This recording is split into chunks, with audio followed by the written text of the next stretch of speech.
আলাইহিস সালামের ব্যাপারে আল্লাহ বলছে যে আমি দুটো নবীকে সারা পৃথিবী আমি মাখলুকাতের কথা বলার এবং বুঝার ক্ষমতা দিয়েছিলাম। বলুন আলহামদুলিল্লাহ। দুটো নবী, এক নম্বর নবী হচ্ছে আপনার আমার নবী জনাবে মুহাম্মদ রাসূলুল্লাহ, বলুন সাল্লাল্লাহু তাআলা আলাইহি ওয়াসাল্লাম। উনি সারা পৃথিবীর মাখলুকাতের কথা বুঝতে পারতেন এবং বলতে পারতেন। আমরা জানি বিশ্বনবীর ব্যাপারে রাসূলুল্লাহ সাল্লাল্লাহু তাআলা আলাইহি ওয়াসাল্লাম মক্কা থেকে হিজরত করে মদিনাতে বাবজি যাওয়ার পরে একটা মসজিদ বানিয়েছিলেন, যে মসজিদটার নাম মসজিদে নববী। নাম শুনেন না আপনারা? এই মসজিদে নববীতে প্রথমে নবীজি মসজিদ তৈরি করার পরে তিনটে ধাপি বিশিষ্ট, যেটাকে আমরা মিনার নয় মিম্বার বলি। জুম্মার দিনে ইমাম সাহেব বক্তব্য দেয় না, খুতবা দেয়, কোনো জায়গায় কাঠের, কোনো জায়গায় মার্বেল পাথরের। ওই যে তিনটে ধাপি বিশিষ্ট বাবজি যে পৌঁছেগুলো ওটাকে মিম্বার বলা হয়। তো নবী প্রথমে বাবজি মিম্বার পেয়েছিলেন না। রাসূলুল্লাহ সাহাবাদের সামনে বক্তব্য রাখতে ওই মসজিদে নববীর ভিতরে ঠিক মেহরাবের পাশে নবী যেখানে নামাজ পড়াতেন ওখানে একটা খাজুরের গাছ ছিল। ওই গাছটার নাম বিশ্বনবী বলেছেন উস্তুনে হান্না। কি বললাম একটু জোরে বলে? উস্তুনে হান্না, খাজুর গাছটার নাম। কিন্তু ওই গাছটাকে আরবিতে তামারুন বলা হয়। তামারাতুন মানে হচ্ছে খাজুর গাছ, কিন্তু ওই গাছটার নাম বিশ্বনবী রেখেছিলেন উস্তুনে হান্না। নবী ওই খাজুর গাছটায় পিঠ লাগিয়ে বক্তব্য রাখতেন। সাহাবায়ে কেরাম রাদিয়াল্লাহু তাআলা আনহুম আজমাইনরা রাসূলের চেহারার দিকে চাতক পাখি না চেয়ে চেয়ে বাবজি কথাগুলো শুনতেন। নবী আমার ঘন্টার পর ঘন্টা বক্তব্য রাখতেন। রাসূল যখন এলে যেতেন পাগুলো ফুলে যেত দাঁড়িয়ে বক্তব্য দিতে গিয়ে। আমরা দেখেন কলকাতা কেউ যদি ট্রেনে যায়, বেলডাঙ্গা কিংবা সারগাছি থেকে যদি বাবজি কেউ চাপে, কলকাতা শিয়ালদা যেতে যেতে সে যদি সিট না পায়, বসার জায়গা না পায়, দাঁড়িয়ে গেলে পাগুলো ফুলে যায়, তার জুতোতে বুঝতে পারে, জুতো টাইট হয়ে যায়। তো রাসূলুল্লাহ ওইভাবে বাবজি দাঁড়িয়ে থাকতেন, এক একটা পা ব্যথা করত। আল্লাহর নবী জনাবে মুহাম্মদ রাসূলুল্লাহ সাল্লাল্লাহু তাআলা আলাইহি ওয়াসাল্লাম, নবী আমার ডান পা যখন ব্যথা করতো, নবী আমার ডান পাটা বাবজি একটু হালকা ভর দিয়ে বাম পায়ে ভর দিতেন। আবার কিছুক্ষণ পর নবী যে বাম পায়ে বাবজি ভর হালকা দিয়ে ডান পায়ে ভর দিয়ে বক্তব্য রাখতেন। এইভাবে সাহাবায়ে কেরামরা দরদে নবীর বাবজি কথাগুলো শুনতেন। হযরত আনাস বিন মালিক রাদিয়াল্লাহু তাআলা আনহু বলে একজন নবীজির বিশিষ্ট সাহাবা, উনি মাহফিল থেকে নবীজির বাবজি পায়ের দিকে লক্ষ্য করলেন।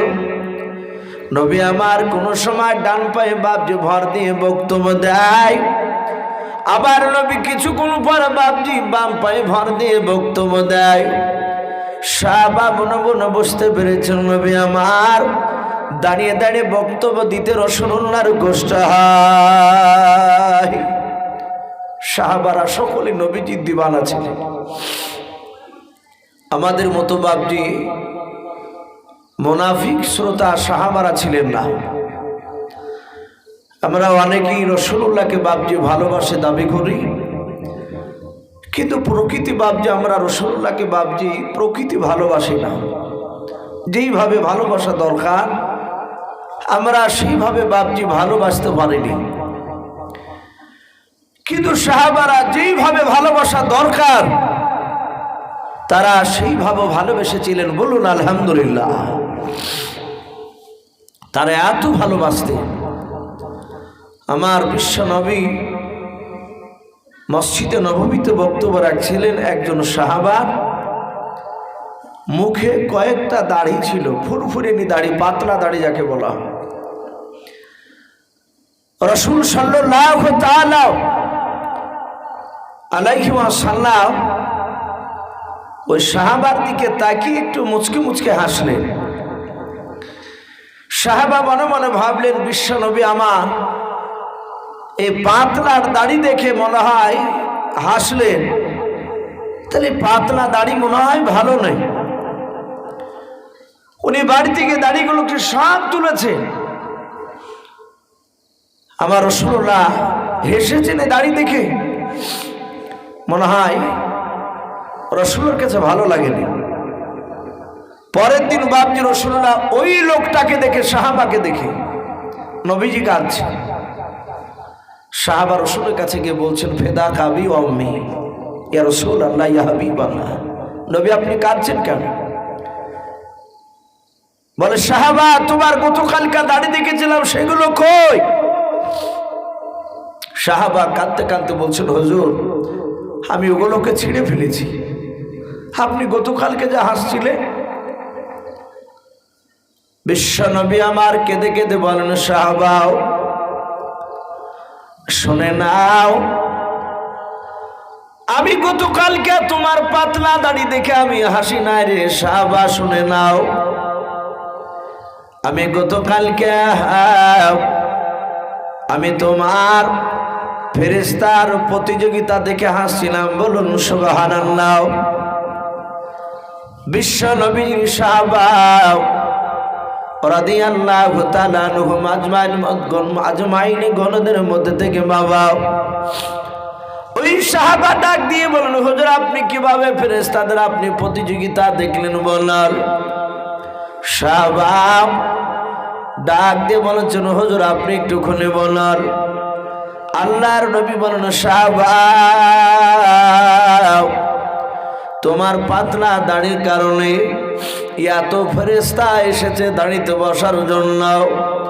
ওরে সাহাবা এক একটা দাড়িতে শোনে না 70টা করে ফেরেশতা বসানো বড় জায়গা পাই নাই। তাই অনেকগুলো ফেরেশতা তারা বাইরে দাঁড়িয়ে দাঁড়িয়ে প্রতিযোগিতা করেছিল। ওরে সাহাবা আজ আমি তোমার মুখের দিকে তাকিয়ে দেখলাম ওই রহমতের ফেরেশতাগুলো একটাও দেখতে পাই নাই। ও বাপজি ভাইয়েরা, আল্লাহ রাসূলের সাহাবারা বিশ্ব নবীকে এত ভালোবাসতেন বাবা। সাহাবা নবীর কাছে হাত দুখানা জোরে ধরে কাঁদতে শুরু করলেন। বলে, নবী মাফ করবেন, আর এরকম ভুল আমরা কোনোদিন করব না। আল্লাহ নবীজির বাপজি সাহাবা আনাস বিন মালিক রাদিয়াল্লাহু তাআলা আনহু বাবা বিশ্ব নবীজির আপনার বক্তব্য নাই, নবীজির পা দুখানা বাপজি নড়াচড়া দেখে সাহাবা বুঝতে পেরেছে আমার নবীজি বসে বসে বক্তব্য দিতে পারলে একটু আরাম পেতেন। সাহাবা আনাস বিন মালিক রাদিয়াল্লাহু তাআলা আনহু ওনার বিবি আয়েশার কাছে গিয়ে বলেছিলেন, আয়েশা শুনে নাও, আমি রাসূলুল্লাহকে দেখলাম নবী আমার বক্তব্য দিতে দিতে গিয়ে কষ্ট পাচ্ছিলেন। আমার বিবি বললাম, আমার বিশ্ব নবীর জন্য কোনো আরামদায়ক জায়গা জিনিস তৈরি করে দিতে পারা যায় কিনা বলাও। সাহাবার বিবি ডাক দিয়ে বলেছিলেন, হুজুর ওগো আমার প্রাণের স্বামী চিন্তা করবেন না, যান আপনি জঙ্গল থেকে কাঠ চিরাই করে নিয়ে আসুন, তক্তা নিয়ে আসুন, আপনাকে যুক্তি দেব। আনাস বিন মালিক রাদিয়াল্লাহু তাআলা আনহুর বিবি উনি যুক্তি দিলেন, সাজেশন দিলেন, বলে এইভাবে আপনি ধাপে ধরে করুন। ওনার কথা মোতাবেক বাবা এক না দুই নাই তিনটা বাবজি ধাপে বিশিষ্ট বাবজি সে মিম্বার বানালেন। পরে জুম্মায় আল্লাহর নবী জনাবি মুহাম্মদ রাসূলুল্লাহ সাল্লাল্লাহু তাআলা আলাইহি ওয়াসাল্লাম তিনি জুম্মাতে গিয়েছেন বক্তব্য রাখার জন্য। ওই খাজুর গাছ বাবজি পিঠ লাগিয়ে বক্তব্য দিছিলেন। আর এদিকে আনাস বিন মালিক রাদিয়াল্লাহু তাআলা আনহু বাবা ওই মিম্বারটা মাথায় করে নিয়ে গিয়ে রাসূলুল্লাহর কাছে গিয়ে বলেন, ওগো আল্লাহর নবী আর দাঁড়িয়ে বক্তব্য দিবেন না, নবী আপনার সামনে রেখে দিলাম না। এই মিম্বারে তিনটা ধাপি করা আছে, ও নবী যেটাতে আপনার সুবিধা হবে, আরাম হবে, ওইটাই বসে আপনি বক্তব্য রাখুন। আল্লাহর নবী জনাবে মুহাম্মদ রাসূলুল্লাহ সাল্লাল্লাহু তাআলা আলাইহি ওয়াসাল্লাম বিশ্ব নবী আমার গাছটা ছেড়ে দিয়ে মিম্বারে বাবা প্রথমকার ধাপিতে বসলেন। দ্বিতীয় কিংবা তৃতীয় বাপ যে ধাপিতে রাসূলুল্লাহ পা দিলেন। আল্লাহর নবীর সাহাবারা বাপ যে বক্তব্য বাপ যে শুনতে লাগলেন। নবী আমার মিম্বারে বসার পর হযরত আনাস বিন মালিক রাদিয়াল্লাহু তাআলা আনহুর দিকে তাকিয়ে মুচকে মুচকে হাসছেন। বলুন সুবহানাল্লাহ। সাহাবা আনাস বুঝতে পেরেছে যে রাসূলুল্লাহ যখন হাসছেন আমার দিকে চেয়ে, তাহলে নবী আমার এই জিনিসটা দেখে মুগ্ধ হয়েছেন। বলুন আলহামদুলিল্লাহ। নবী যদি খুশি হয়ে যায় তাহলে স্বয়ং আমার আল্লাহ খুশি হবেন। বলুন আলহামদুলিল্লাহ। আল্লাহ তো কোরআন পাকে বলেছেন, কুল ইন কুনতুম তুহিব্বুনাল্লাহ ফাত্তাবিউনি ইউহিব্বুকুমুল্লাহ ওয়া ইয়াগফির লাকুম যুনুবাকুম ওয়াল্লাহু গফুরুর রহিম। আল্লাহ বলেছেন, হে রাসূল আপনি বলুন, যদি আমার সান্নিধ্য লাভ করতে হয়, আমার যদি জান্নাত পেতে হয়, হে রাসূল ফাত্তাবিউনি যেন আপনার ইত্তেবা অনুসরণ করে যেন চলে। সম্মানিত ভাইরা আমার, বাবা জীবনেরা আমার, বিশ্ব নবী দরদি নবী জনাবে মুহাম্মদ রাসূলুল্লাহ সাল্লাল্লাহু তাআলা আলাইহি ওয়াসাল্লাম আনাস বিন মালিকের দিকে চেয়ে চেয়ে মুচকে মুচকে হাসছে। উনি বুঝতে পেরেছে নবীজি বসে খুশি হয়েছে। নবী বক্তব্য শুরু করলে হঠাৎ করে দেখলে একটা বাচ্চা ছেলের মতন একেবারে অভিজ্ঞল। সাহাবারা বলছেন, দেখলাম বাচ্চা ছেলে কান্না করছে। সাহাবায়ে কেরাম চারিদিকে তাকে দেখেন এখানে বাচ্চা ছেলে আসলো কোথা থেকে। সাহাবায়ে কেরাম রাদিয়াল্লাহু তাআলা আনহুম আজমানুগণেরাও বলেন, আমরা মসজিদে নববীর ভিতরে কোনো বাচ্চা ছেলে দেখতে পাই নাই। আল্লাহর নবী চারিদিকে লক্ষ্য করে দেখেন বাচ্চা নাই রে বাবা, কিন্তু বাচ্চার কান্নার আওয়াজ ভেসে আসছে। ভালো করে লক্ষ্য করে দেখলেন ওই গাছটার, খাজুর গাছটা, যে গাছটার নাম বিশ্বনবী উস্তুনে হান্না রেখেছিলেন, ওই গাছটার ভিতর থেকে বাবা কান্নার আওয়াজ ভেসে আসছে।